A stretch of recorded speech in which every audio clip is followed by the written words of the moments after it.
What happens when grief becomes a crime? And how some states turn pregnancy loss into criminal cases. Well, a woman loses a pregnancy. It's one of the most painful experiences imaginable. Imagine there's a happy couple waiting for the birth of their child. They're so excited. They go out and they maybe even move to a new place with an extra room. They decorate the room. They have the baby showers. They have put up the crib.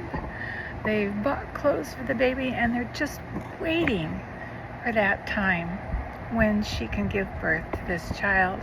And then something happens. Something in the woman's body rejects that child, or maybe it was too weak to continue. Something genetic. Maybe it was an accident. Maybe there was a car accident, or the mother fell. And there are so many reasons that pregnancy could not go to full term.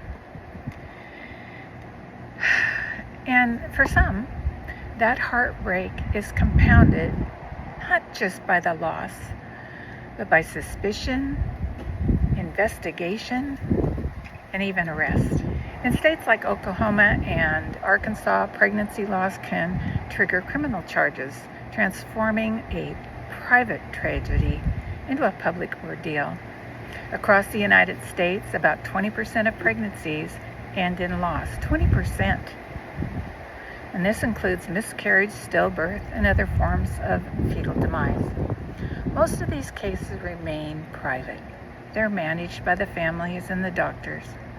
But in a growing number of states, the aftermath of pregnancy loss is scrutinized by law enforcement. Women have been charged with crimes such as abuse of a corpse, child neglect, and even, as in the case of GINA, murder, simply by how they responded to their loss.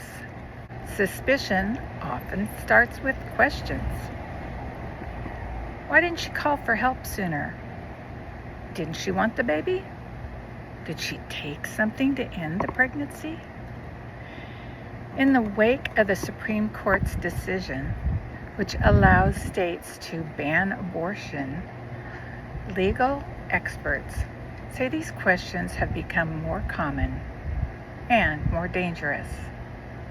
States like South Carolina, Georgia, Ohio, Arkansas, Texas, Mississippi, and Oklahoma have prosecuted women after miscarriages or stillbirths.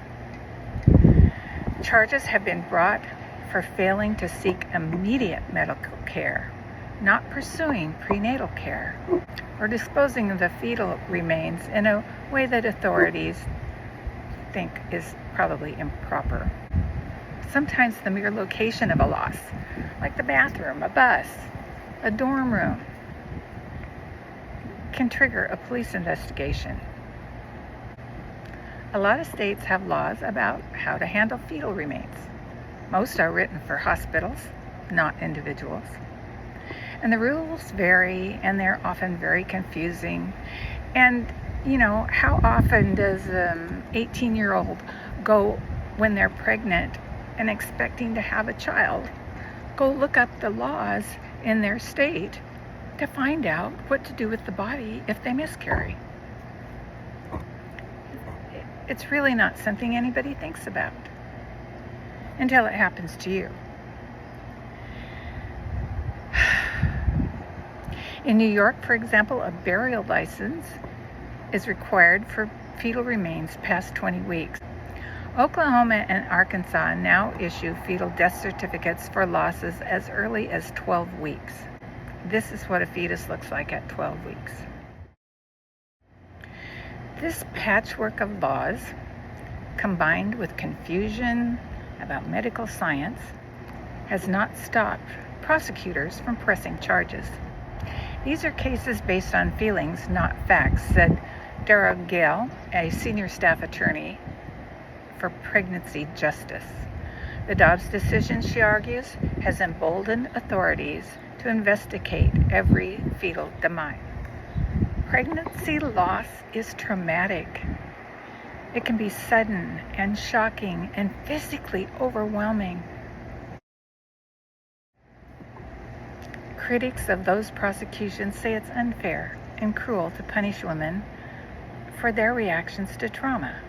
It's not satisfying to us that a baby could just die for no reason, explains law professor Madeline Wukel. So we reach for someone to blame, especially when women are not performing motherhood as we think they should. And doctors rarely inform women about legal requirements after a miscarriage or stillbirth. In the chaos of grief and loss, not very many of us know what to do. And yet how that woman responds can mean the difference between privacy and prosecution. There are stories like Annie Bynum in Arkansas, who brought her stillborn fetus to a hospital in a plastic bag and ended up in prison for concealing the birth. Or Amari Marsh, a college student in South Carolina, who miscarried at home and was investigated for homicide. In both cases, the women were ultimately cleared, but only after enduring jail, public shaming, and lasting trauma. Catherine Green's story in Oklahoma is especially harrowing.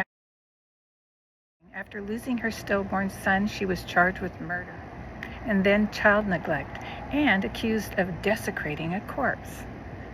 Medical experts found her baby died of an infection, not drug use as initially claimed. And still, Green spent years fighting charges and now lives under the weight of stigma and probation. It's often impossible to know exactly why a pregnancy ends. Jeffrey Goldstein, a pathologist, says even with advanced testing, the cause is often unspecified. Yet in courtrooms, suspicion can outweigh science. Prosecutors sometimes rely on outdated laws or flawed medical opinions to build their cases.